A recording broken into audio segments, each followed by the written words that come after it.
નામમાં આજના રવિ દિનની આપ સૌ કોઈને પ્રેમી સલામ. જય મસીહ કી.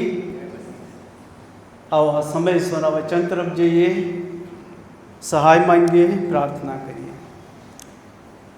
અમારા જીવન પ્રભુ,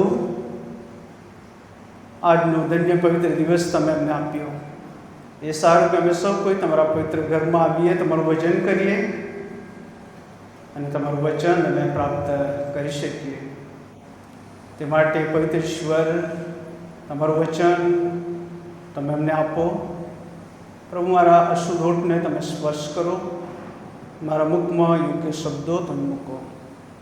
બોલનાર, સાંભળનાર સૌ કોઈને માટે આજનું વચન ખરા અર્થમાં આશીર્વાદિત નીવડે એવી પ્રાર્થના કરીએ છીએ. પ્રભુ ઈસુ ખ્રિસ્તના નામમાં અમારી પ્રાર્થના સાંભળી સ્વીકાર કરો. આમેન. જે શાસ્ત્ર ભાગ આપણે વાંચ્યો, લુકની સુવાર્તા 5મો અધ્યાય 17 થી 26 વચન સુધી, અને એ શાસ્ત્ર ભાગ બીજી 2 સુવાર્તામાં પણ આપણને મળે છે. તમારી જાણ સારું, માથીની સુવાર્તા 9મો અધ્યાય 1 થી 8 કલમ, ત્યારબાદ માર્કની સુવાર્તા 2જો અધ્યાય 1 થી 12 કલમ, અને આ જ શાસ્ત્ર ભાગની પ્રસંગ લુક 5 17 થી 26માં આપણને મળે છે.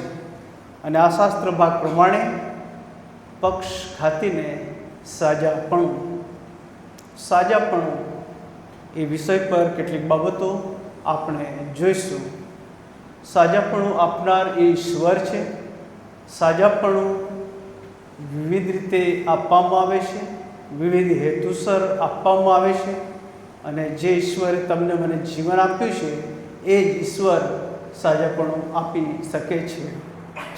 આ પૃથ્વી પર દરેક મનુષ્ય નાની કે મોટી કોઈને કોઈ મુશ્કેલીમાંથી પસાર થાય, કોઈને કોઈ માંદગીમાંથી પસાર થાય, કોઈને કોઈ પ્રશ્નોમાંથી પસાર થાય, જેમાં તે પોતાનો સમય, પોતાની શક્તિઓ, પોતાના નાણાં ન જાણે કે વ્યય થઈ ગયો હોય, ખર્ચાઈ ગયું હોય, અને એની બીજી બાજુ હતાશા, નિરાશા સાંપડી હોય, અને એવી પળોની અંદર વ્યક્તિ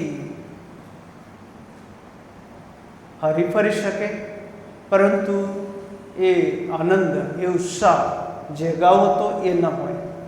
બેઠા હોય, પરંતુ એ હૃદયનું હાસ્ય કે વર્તાવ કે સ્વભાવ, એ હૃદયમાંની ગમગીની કોઈને કોઈ રીતે બહાર આવતી આપણે જોઈ શકીએ છીએ. અને એવી જ ઘણી બધી વ્યક્તિઓ બાઇબલમાં જોવા મળે છે. અને જેટલા પ્રભુ ઈસુ ખ્રિસ્તની પાસે આવ્યા એ દરેકને પ્રભુએ સાજા કર્યા. તમારે અમારા ઈશ્વર એ ગુડ હીલર છે, સાજાપણું આપનાર પ્રભુ છે, અને જેઓ તેની પાસે આવે છે એ દરેકને સાજાપણું મળે છે. એટલો જ કે વ્યક્તિનો యేసు પરનો વિશ્વાસ એ મહત્ત્વનો છે. લુકની સુવાર્તા 5મો અધ્યાય શરૂઆતનો ફકરો આપણે જોઈએ છીએ ત્યારે પ્રભુ ઈસુ ખ્રિસ્તનો એક સૌથી નિકટનો, નજીકનો શિષ્ય, જેને આપણે પિત્તર કહીએ છીએ, જે શરૂઆતથી છેક અંત સુધી રહ્યો, પુનરુત્થાન પામેલા પ્રભુ ઈસુ ખ્રિસ્તના એણે દર્શન કર્યા. એટલું જ નહીં, પરંતુ શરૂઆતની ખ્રિસ્તી મંડળીમાં 50માના દિવસે પવિત્ર આત્માનું આગમન થયું, અને મંડળીને દોરી ટકાવી રાખી, નિભાવી રાખી એવી વ્યક્તિ એટલે પીટર. અને આ વ્યક્તિ માછીમાર હતો. આખી રાત મહેનત કરી, કશું હાથમાં આવ્યું નહીં, અને ત્યારબાદ પ્રભુ ઈસુ ખ્રિસ્ત એમને એમની હોડીમાં બેસીને લઈ જાય છે અને કહે છે કે આ જગ્યા પર નાખો. અનેક માછલીઓ એને જાળમાં આવે છે, અને પોતે પોતાની જાતને ઈસુને આગળ નમાવે છે અને કહે છે કે પ્રભુ, હું પાપી છું, મારાથી દૂર જાઓ. એના પછી આપણે જોઈએ છીએ કે બીજો સાજાપણાનો પ્રસંગ બીજા ફકરામાં આપણને મળી આવે છે, અને એ તો એ છે 12મા વચનથી 16મા વચન. રક્તપિત્ત. એક રક્તપિત્તીઓ ઈસુને જોઈને પગે પડે છે અને ઈસુને કહે છે, હે પ્રભુ, જો તું ચાહે તો મને શુદ્ધ કરી શકે છે. અને તેણે પોતાનો હાથ લાંબો કર્યો અને તેને શુદ્ધ કરવામાં આવ્યો અને કહેવામાં કોઈને કહીશ નહીં, પણ તું જઈને યાજકને દેખાડ. શુદ્ધતા અશુદ્ધતાના નિયમોની પરખ જેને સોંપવામાં આવેલી છે એની પાસે જા અને એ તને કહેશે. અને ત્યારબાદ એ રક્તપિત્તને સંપૂર્ણ સાજાપણું મળે છે. અને એના પછી જે શાસ્ત્ર ભાગ તમે મેં વાંચ્યો એના સંબંધમાં આપણે જોવાના છે. અને એના પછી છેલ્લા ફકરામાં એક લેવીને ઈસુ તેડે છે, એક માછીમારને ઈસુ તેડે છે અને છેલ્લા ફકરામાં એક લેવીને ઈસુ તેડે છે અને તે તેની પાછળ જાય છે. આજનો જે શાસ્ત્ર ભાગ વાંચ્યો એમાંથી 17મું વચન એમ કે છે, તે દાહડો તે બોધ કરતો હતો. ઈસુની જે સેવાઓ હતી, ઉપદેશની, શિક્ષણની અને સાજાપણાની, અને એ સેવાઓ નિયમિત તેઓ આપી રહ્યા હતા. એક દિવસ તે બોધ કરતો હતો ત્યારે ગાલિલના હરેક ગામમાંથી, યહૂદિયાથી તથા યરુશલેમથી આવીને ફરીસીઓ તથા નિયમોપદેશકો ત્યાં બેઠા હતા. આમ તો આપણે જોઈએ છીએ કે એ જુદા જુદા પ્રાંતોના લોકો અને વિશેષ કરીને શાસ્ત્રીઓ અને ફરીસીઓ હંમેશા ઈસુની પાછળ આવતા હતા, ઈસુની તપાસ કરવાના માટે, કેટલાક પ્રશ્નો કરવાના માટે, પ્રશ્નોમાં તેમને સપડાવવાને માટે. અને આ હેતુસર અનેક એવા વ્યક્તિઓ ત્યાં આવ્યા. અને 18મું વચન એમ કહે છે કે 17 અને 18મું વચન, અને માંદાઓને સાજા કરવા સારું પ્રભુનું પરાક્રમ તેની પાસે, ઈસુની પાસે હતું. જુઓ, કેટલાક જણ એક પક્ષઘાતીને માણસને ખાટલા પર લાવ્યા. તેને માહે લઈ જઈને તેની આગળ મૂકવાનો તેઓએ પ્રયત્ન કર્યો, પણ ભીડના લીધે તેને માહે લઈ જવાનો લાગ ન મળ્યાથી તેઓએ ધાબા પર ચડીને છાપરામાં થઈને તેને ખાટલા સુધા ઈસુની આગળ વચ્ચે ઉતાર્યો. હવે અહીંયા 4 મિત્રો આવી પરિસ્થિતિમાં આવે છે. માર્કની સુવાર્તા 2 અધ્યાય 1-12 વચનનો આપણે અભ્યાસ કરીએ છીએ ત્યારે ત્યાં એવું લખવામાં આવ્યું છે કે ઈસુ એ ઘરમાં હતો, લોકો પડાપડી કરી રહ્યા હતા ઈસુનું સાંભળવાના માટે, ઈસુને જોવાના માટે. અને ઘણા બધા યાજકો પણ ઈસુની નબળાઈઓ ને પારખીને આઈડેન્ટિફાઈ કરીને એમને સપડાવવા માટે તેમની પાછળ જ હતા. અને 4 મિત્રો એક એવા વ્યક્તિને ઈસુની પાસે લાવે છે, કેમ કે એ 4 મિત્રોએ ઈસુ વિશે સાંભળ્યું હશે, કોઈક રીતે અનુભવ કર્યો હશે. જો તમે 15મું વચન, 5મો અધ્યાય 15મું વચન જુઓ તો એવું લખવામાં આવ્યું છે કે જ્યારે રક્તપિત્તને સાજો કરવામાં આવ્યો ત્યારે પણ ઈસુ સંબંધીની ચર્ચા ઉલટી વધારે ફેલાઈ ગઈ અને ઘણા લોકો સાંભળવા સારું તથા પોતાના મંદવાડમાંથી સાજા થવા સારું તેની પાસે એકઠા થયા. ઘણા લોકો ઈસુનું સાંભળવા, પોતાના મંદવાડમાંથી મુક્તિ મેળવવાના માટે ઈસુની પાસે આવવા લાગ્યા. અને એ હેતુસર જ પક્ષઘાતી વ્યક્તિને એના 4 મિત્રો લઈને આવે છે. અને માર્ક સુવાર્તિક, જે ઈસુસન 60 થી 65 વચ્ચે એ સુવાર્તા લખવામાં આવી, અને પ્રભુ ઈસુ ખ્રિસ્તના એમ કહી શકાય કે એ સાજાપણાના અનુભવો કરતા પ્રભુ ઈસુ ખ્રિસ્તના કૃત્યોને વધારે માર્કની સુવાર્તામાં આપણને મળે છે.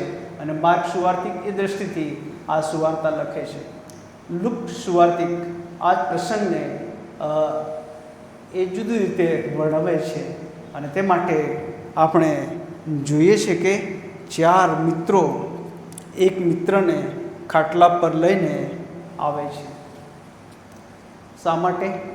કેમ કે પોતાનો મિત્ર આવી અવસ્થામાં જિંદગી કાઢે એ એમને પસંદ નહોતું, અને માટે એના મિત્ર પ્રત્યે આ 4 મિત્રોનો પ્રેમ હતો. શરૂઆતની ખ્રિસ્તી મંડળીની અંદર સૌથી પહેલો ચમત્કાર થયો આપણે જાણીએ છીએ, પ્રેરિતોના કૃત્યો 3 અધ્યાય. જન્મથી લંગડો માણસ, જેને પિત્તર અને યોહાને ઈસુ નાઝરેના નામથી સાજાપણું આપ્યું, અને એ વ્યક્તિને લોકો મંદિરના સુંદર નામના દરવાજા આગળ નિત્ય બેસાડતા હતા. ઘરેથી ઉચકીને લાવતા, મંદિરના એ સુંદર નામના દરવાજા આગળ બેસાડતા, ફરી લઈ જતા. એ માટે કે લોકો જે કંઈ આપે એનાથી એનું ગુજરાન ચાલે. એના એ મિત્રોનો પ્રેમ. અને અહીં આપણે જોઈએ છીએ પક્ષઘાતી જે વ્યક્તિ હતો એના મિત્રોનો, એના પરનો પ્રેમ. આ પૃથ્વી પર ઈશ્વરે તમને ને મને કોઈ મિત્રોની ભેટ આપી છે. શું તમારા જીવનમાં કોઈ મિત્ર છે કે જેના જીવનમાં માંદગી છે, અથવા માંદગી નથી તો બીજા કોઈ પ્રશ્નો છે? તો એને માટે તમે ને હું જવાબદાર છે. આપણી ફરજ છે એવાને આપણે પ્રભુની પાસે લાવીએ. જો તમે જુવાનો છો, યુથ છો, તમારા જુવાન મિત્રના જીવનમાં જે પ્રશ્નો છે તમે સૌથી નિકટ તેમને જાણો છો. અથવા તમે કોઈ પણ ઉંમરના હો, તમારા કોઈ પણ મિત્રના જીવનમાં કોઈ મુશ્કેલી છે તો તમે જાણો છો, અને તેને માટે પ્રાર્થના તો કરવાની, પરંતુ બંને એટલા શ્રેષ્ઠ સારા પ્રયત્નો પણ કરવાના. અને 4 મિત્રો એ ખાટલા પર ઉચકીને એને લઈ આવ્યા હતા. એ પક્ષઘાતીને કદાચ ખબર નહીં હશે કે મારા આ મિત્રો ખાટલામાં ઉચકીને મને ક્યાં લઈ જાય છે, અથવા શક્ય છે કે રસ્તામાં પણ એને કહેવામાં આવ્યું હોય, અથવા તો ન પણ કહેવામાં આવ્યું હોય, જ્યાં ઈસુ છે ત્યાં લઈ જવામાં આવ્યો, ત્યારે એ વ્યક્તિએ ઈસુનો અનુભવ કર્યો હોઈ શકે. 4 મિત્રોનો, પોતાના મિત્ર પ્રત્યેનો પ્રેમ, જેના કારણે જ્યાં ઈસુ હતા ત્યાં પક્ષઘાતીને લઈ આવવામાં આવે છે. અને એનાથી બીજું સ્ટેપ તેમનો વિશ્વાસ. 4 મિત્રોનો પ્રેમ અને 4 મિત્રોનો વિશ્વાસ. અને 4 મિત્રોનો વિશ્વાસ કેવો હતો? અત્યાર સુધી જગતમાં ઘણા બધા લોકો સેવાને સારવાર આપી, મારા મિત્રને કશું ફરક પડ્યો નથી. પણ અમારો વિશ્વાસ છે કે આ પ્રભુ ઈસુ ખ્રિસ્તની પાસે લઈ જવાથી ચોક્કસ એને સાજાપણું મળશે જ. અને એ વિશ્વાસ સાથેના 4 મિત્રો એ પક્ષઘાતીને લઈ આવે છે. અને માટે માર્ક સુવાર્તિક જે બાબત નોંધે છે તે આ પ્રમાણે છે. માર્કની સુવાર્તા 2 અધ્યાય અને 5મી કલમ. અને ઈસુ તેઓનો વિશ્વાસ, પક્ષઘાતીનો વિશ્વાસ એમ નહીં, તેઓનો, તેમના મિત્રોનો.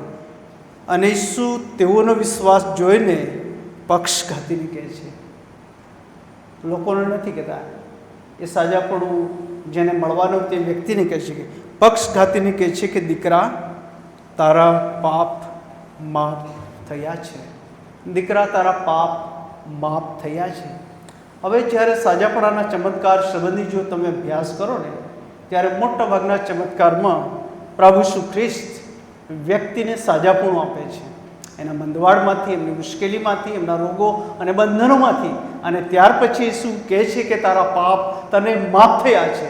અહીંયા આ પક્ષઘાતી વ્યક્તિને મહાજહેમતથી એ ઘરમાંથી જે ઈસુ હતા છાપરા પરથી ઉતારવામાં આવ્યો, ત્યારે ઈસુ એ વ્યક્તિને અત્યારે શારીરિક સાજાપણું આપે એ અગાઉ આ કથન કહે છે, દીકરા, તારા પાપ તને માફ થયા છે.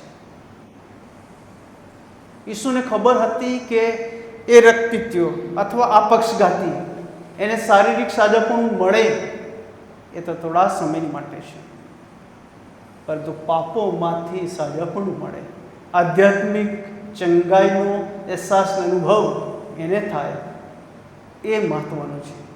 અને માટે ઈસુ કહે છે કે દીકરા, તારા પાપ તને માફ થયા છે.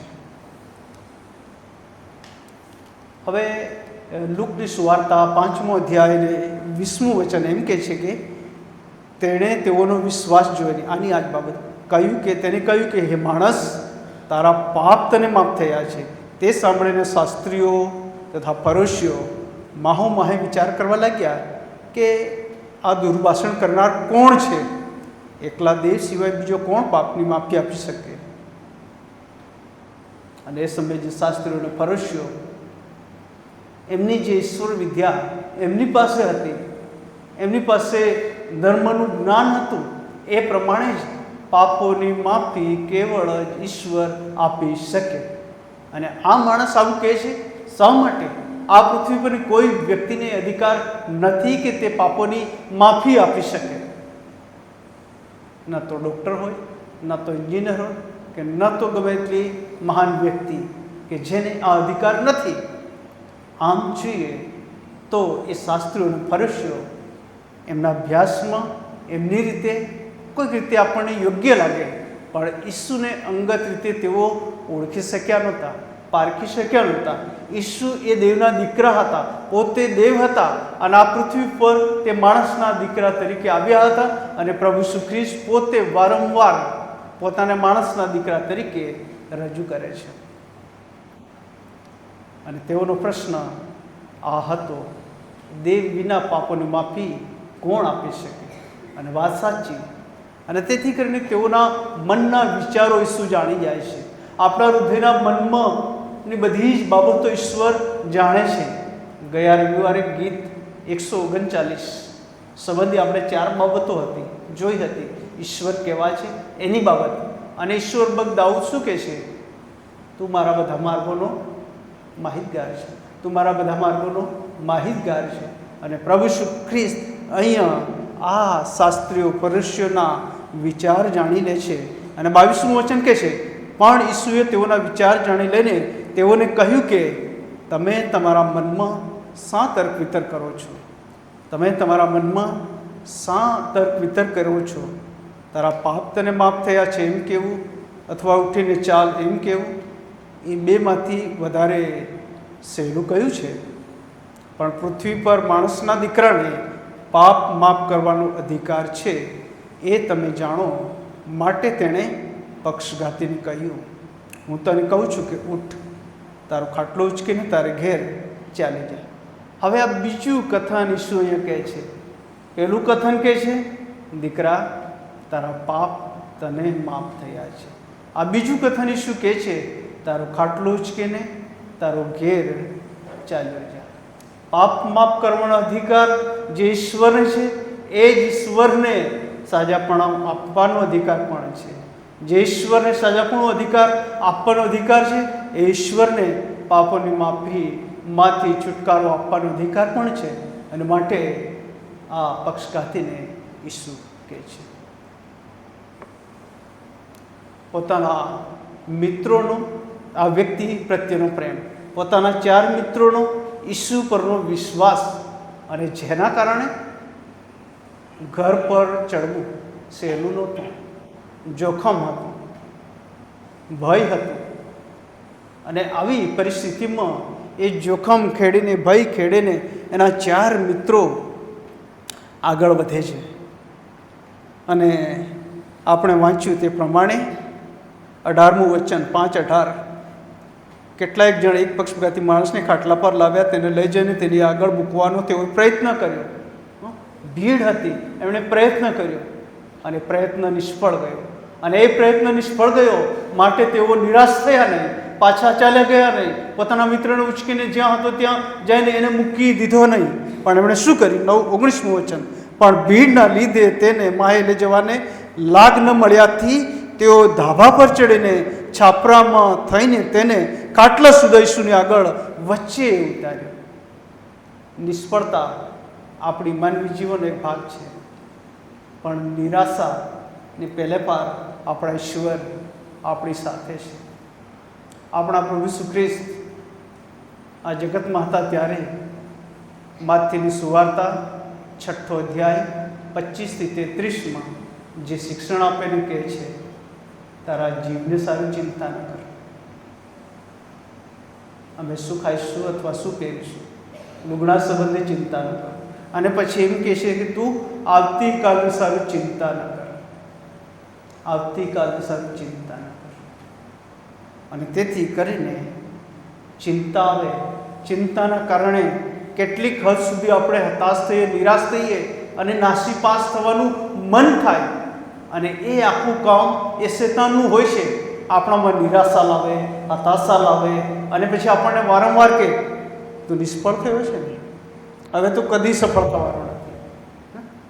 શેતાન વારંવાર આવા વિચારો આપણામાં મૂકે, તું નિષ્ફળ થયો છે ને, હવે કદી સફળ થશે નહીં. પણ તમારે મારા પ્રભુ એ વિજયવંત ઈશ્વર છે. અને વિજયવંત ઈશ્વર એ પોતાના બાળકોને હંમેશા વિજય આપે છે. અને એ ઈસુ પર જો વિશ્વાસ કરે છે, નિરાશા હતાશા ને પહેલે પાર મોટી આશા મૂકવામાં આવેલી છે. પક્ષઘાતી ઘણા લાંબા સમયથી હતાશ નિરાશ થઈને પડ્યો હશે અને ઈસુએ એક જ પળવારમાં એના પાપોની માફી આપી, શરીરનું સાજાપણું આપ્યું. તારે ઘેર તારું ખાટલું ઉચકીને ઉઠ, તારું ખાટલું ઉચકીને તારે ઘેર ચાલ્યો જા. 25મી કલમ કહે છે, તરત તે તેઓની આગળ ઉઠીને જે પર તે સૂતો હતો તે ઉચકીને દેવની સ્તુતિ કરતો કરતો પોતાને ઘેર ગયો. પોતે અત્યારે લાચાર હતો, હતાશ ને નિરાશ હતો, પરંતુ ઈસુએ સાજાપણું આપ્યું, માફી આપી અને ત્યારે તે આનંદ કરતો કરતો પોતાને ઘેર. જ્યારે વ્યક્તિને ઈસુ આધ્યાત્મિક સાજાપણું આપે છે, જ્યારે વ્યક્તિને ઈશ્વર શારીરિક સાજાપણું આપે છે અને એમાંથી જ્યારે બહાર આવે છે, ત્યારે વ્યક્તિ એ પક્ષઘાતી વ્યક્તિનો જે નિર્ણય હતો એવો નિર્ણય જીવન પર્યંત રહે એ ખૂબ જરૂરી છે. પણ ઘણી બધી વખત આપણા જ ખ્રિસ્તી ભાઈ બહેનો, આપણા જ વિશ્વાસી મિત્રો ઈશ્વર સાજાપણું આપે, પાપોની માફીનો અહેસાસનો અનુભવ આપે, પરંતુ પાછા જ્યાં હતા ત્યાં જ પડી જાય છે, પીછેહટ કરી લે છે. જેઓની હાલત પહેલાંના કરતાં બહુ ગુંડી થઈ જાય છે. અને માટે ખ્રિસ્તમાં વાલા ભાઈ બહેનો, ઈશ્વરે તમને અહેસાસનો અનુભવ આપ્યો છે કે હા પ્રભુ, તમે મને સાજાપણું આપ્યું, મારા પ્રશ્નોમાંથી મને બહાર લાવ્યા, મારી મુશ્કેલીમાંથી ઉગાર્યા, મારા પાપમાંથી મને માફી આપી, હવેથી હું તારો જ છું. અને માટે ગીત કરતા શું કહે છે? હું તારો છું ઓ ખ્રિસ્ત, માનું તારી વાત. અને આ જગતને જગતના ધોરણની વાત બાજુ પર મૂકીને એ ઈસુની વાત માનવાની, ઈસુના આદર્શોને ધોરણો પ્રમાણે જીવવાનું, આગળ વધવાનું, ચાલવાનું ને ઈશ્વરને જ પ્રસન્ન કરવાની બાબત. 26મું વચન એમ કે છે, એથી સઘળા વિસ્મિત થયા અને તેઓએ દેવની સ્તુતિ કરી. તેઓએ ભયભીત થઈને કહ્યું, આજ આપણે અજાયબ જેવી વાતો જોઈ છે. લોકો ક્યારે વિસ્મિત થાય? ત્યારે જ કે વ્યક્તિને પાપોની માફી મળે, સાજાપણું મળે અને એની સાક્ષી લોકો જોઈ શકે. અને ત્યારે જ તેઓ વિસ્મિત થાય છે. અને વિસ્મિત થાય એટલું જ નહીં, પરંતુ તેઓ પણ દેવની સ્તુતિ કરે. આ પક્ષઘાતી એ દેવની સ્તુતિ કરતો કરતો ગયો.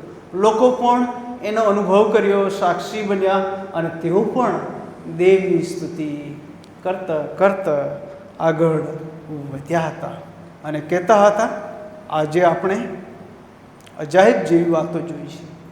આજે આપણે અજાયબ જેવી વાતો જોઈ છે. જ્યારે ઈસુની પાસે આપણે આવીએ છીએ ત્યારે શું આપણે અજાયબ જેવી વાતો જોઈએ છીએ? અથવા શું આપણે વિચારીએ છીએ કે હજી તો વાર છે? અને તેથી કરીને પ્રભુનું વચન આપણે નિયમિત વાંચવું જોઈએ, એ વાંચતા નથી. પ્રાર્થના કરવી જોઈએ, કરતા નથી. પ્રભુના ઘરમાં આવવું જોઈએ, આવતા નથી. શું આપણે બેદરકારી? એક હફસી ખોજો. છેલ્લી બાબત કરી, એક હફસી ખોજો. પોતાનું બાઇબલ ઉઘાડીને વાંચતો હતો. અથવા એ હફસી ખોજો અથવા કાળો વ્યક્તિ આ રીતે બાઇબલ ઉઘાડીને વાંચતો હતો, અને એક ગોરો વ્યક્તિ ત્યાં આવ્યો અને એ કાળા માણસને કહ્યું કે શું તું બાઇબલ વાંચે છે? શું તને બાઇબલમાં ખબર પડે છે? અને તું શા માટે વાંચે છે? આ ગોરા માણસનો પ્રશ્ન હતો. અને પછી એ કાળા માણસે શું કહ્યું? બાઇબલ ખોલ્યું અને કહ્યું, એમાં મારું નામ લખેલું છે, એમાં મારું નામ લખેલું છે. અને તેથી કરીને ગોરો માણસ વધારે અચંબિત થયો. અરે આનું નામ તો બાઇબલમાં હોઈ શકે. અને કહ્યું કે બતાવ, તારું નામ ક્યાં લખેલું છે? એણે બાઇબલ ખોલ્યું, આંગળી મૂકી અને કહ્યું, પાપી આ મારું નામ છે, પાપી આ મારું નામ છે. જ્યારે જ્યારે પ્રભુનું વચન આપણે વાંચીએ છીએ ત્યારે આપણને રિયલાઇઝ થાય છે, અહેસાસ થાય છે કે આપણે ક્યાં છે. અને તેવા સમયમાં આપણે ઈશ્વરની આગળ નમી જઈએ છીએ. અને આપણે સામાન્ય હોય પણ ઈશ્વર અસામાન્ય બાબતો આપણી મારફતે કરી શકે છે. પક્ષઘાતી જે વ્યક્તિ હતી એ સામાન્ય હતી. અત્યાર સુધી કોઈ એની દરકાર રાખી નહીં હશે. કોઈક રીતે તેના 4 મિત્રોના પ્રેમ અને ઈસુ પરના વિશ્વાસના કારણે કફરનહૂમમાં લઈ આવવામાં આવ્યો. એ ઘરમાં એને ઈસુની આગળ મૂકી દેવામાં આવ્યો. સાજાપણું મળી, દેવની સ્તુતિ કરતા કરતા કરતા આગળ ગયો. શું આજે આપણે આપણા ઈશ્વરનો એવો અનુભવ કર્યો છે? ક્યારે કર્યો? વચન, મનન, વાંચન, પ્રભુના ઘરમાં જઈએ ત્યારે. અને જો એમ કરીશું તો મારું ખાતરીપૂર્વકનું માનવું છે કે ઈશ્વર તમારા વ્યક્તિગત ગમે એટલા પ્રશ્નો હશે એમાં ઈશ્વર દરમિયાનગીરી કરશે. હું એવું નથી કહેવા માંગતો કે તમારા જીવનની માંદગીઓ એક જ પળમાં લઈ લે. માંદગીના કારણો અને હેતુઓ ઈશ્વર માટે જુદા જુદા હોય, પરંતુ યોગ્ય સમય ઈશ્વર એ પ્રશ્નો અને પરિસ્થિતિમાંથી આપને બહાર કાઢશે. જેમ પક્ષઘાતીને કહ્યું, દીકરા તારા પાપ તને માફ થયા છે. એ ઈસુ આજે આપણને કહે છે, દીકરા દીકરી તારા પાપ તને માફ થયા છે. કેમ કે ઈસુએ આપણા માટે પોતાનું મૂલ્યવાન રક્ત વહેવડાવ્યું છે. અને ઈસુ આજે જો તમે માંદગીના બંધનમાં હો, કોઈ પ્રશ્નોમાં ફસાયા હો, તો ત્યારે એ ઈસુ એમ કહે છે કે ઉઠ, તારા ખાટલો ઉચકીને તારે ઘેર ચાલ્યો જા. આજથી હું તારી સાથે હોઈશ, તને સાજાપણું આપું છું. એ ઈસુ આ વચન દ્વારા એવું કહે છે. એવું કરવાને માટે પ્રભુ પવિત્ર આત્મા દેવ આપણને એવી કૃપાથી ભરપૂર કરો. અને જો એવી કૃપા ઈશ્વર આપે છે ત્યારે ગીત 340માં ગીત કરતાં એમ કહે છે, પાછળ પાછળ પાછળ તારી પાછળ ચાલીશ. આવો આ સમયે નિર્ણય સાથે પ્રાર્થનામાં જોડાઈએ. ત્યારબાદ ભજન સંગ્રહમાંથી 340 ગીતમાં જોડાઈશું. પ્રાર્થના કરીએ. અમારા જીવન પ્રભુ, તમારા મૂલ્યવાન પવિત્ર વચનને માટે તમારો આભાર માનીએ છીએ. આ જગતમાં તમે આવ્યા ત્યારે અનેક પીડિત લોકો તમારી પાસે આવ્યા, અને એક પક્ષઘાતીને પોતાના 4 મિત્રો લઈને આવ્યા. પોતાના મિત્ર પ્રત્યેનો તેમનો પ્રેમ અને તમારા પરનો તેમનો વિશ્વાસ, આવેલા અવરોધો, અડચણો એ બધાની વચ્ચે પ્રભુ તમારા પગ આગળ તેને મૂકવામાં આવ્યો. અને પ્રભુ તમે એ માણસને પક્ષઘાતીને કહ્યું કે તારા દીકરા, તારા પાપ તને માફ થયા છે.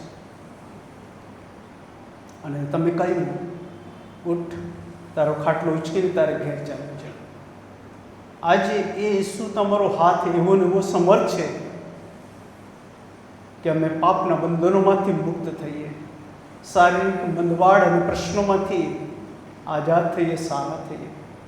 તે માટે આજે સવારે તમારું વચન જે કાનોએ સાંભળ્યું એવા હૃદયો સાથે વ્યવહાર કરો. એમના હૃદય મનના પ્રશ્નો, પરિસ્થિતિ ગમે તેવા હોય, પ્રભુ તમે જાણો છો. આજે આ પળે તમે વ્યવહાર કરો. એમના પ્રશ્નો, મનની મૂંઝવણ, મનની માંદગીમાં પ્રભુ એમાંથી એમને બહાર લાવો. અને તેઓ પણ જે ગીત અમે ગાવાના છે પ્રમાણે કહી શકે, તારી પાછળ ચાલીશ. એવું હૃદય, મન તમે એમને આપો. પ્રભુ ઈસુના નામમાં અમારી પ્રાર્થના સાંભળી સ્વીકાર કરો.